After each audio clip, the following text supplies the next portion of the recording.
Білім дейміз. Ақида білімі ең маңызды білім.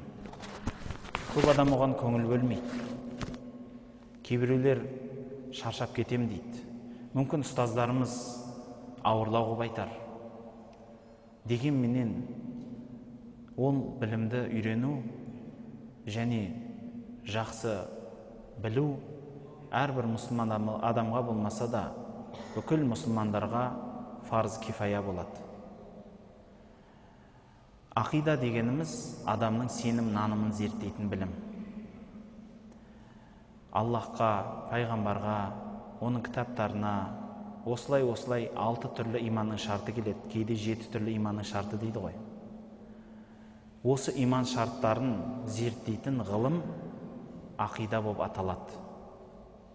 Сол білімді кең болмаса да барынша тоқтаңқырап, түсініңкіреп оқу әрбір мұсылманға міндет болады. Пайғамбарымызға келген аяттардың ішінде Құран-ы Кәримде ең үлкен күнә Аллахқа серік қосу деп айтады. Білесіздер, мына алдымыздағы Рамазан келатқанда да осы Рамазан мен Рамазан арасындағы күнәларды кешетін Алланың, соның ішінде де Алла табарака ва тағала Рамазан мен Рамазан арасында күнәні кешеді. Жұма мен жұма намаз арасындағы күнәні кешеді. 5 уақыт намаз арасындағы күнәні кешеді деп айтады. Ал сол екен, бірақ кімдікін дегенде ғалымдарымыз Аллаға серік қоспаған адамды дейді. Яғни Аллаға серік қоспау үшін ол нені білдіреді? Серік қосу дегеніміз не? Деген сөздерді зерттейтін бұл ғылым ақида деп аталынады.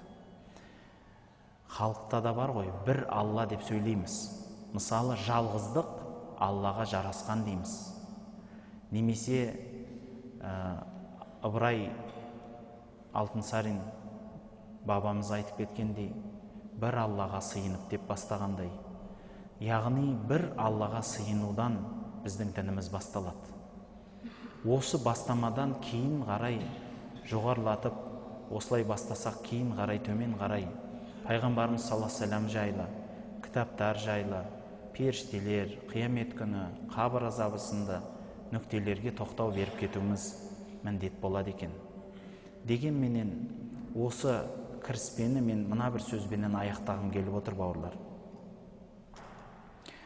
Имам Науауи рахматуллах алейх және соған ұқсас біраз ғалымдар былай деген сөздері бар екен. Әрбір мұсылман болмаса да барлық мұсылмандарға Әхлі сүнна уәл жама ақидасын білу, үйрену фарз кифая болады. Оны ақли және нақли дәлелдермен білу міндет болады. Себебі адамның жүрегіне келетін түрлі күмәндар, түрлі ойлар осы білім арқылы кетеді деп бітіре келе Абайдың сөзін айтқым келеді. Абай атамыз айтады иман жайлы сөздерінде. Иман дегеніміз екеу дейді.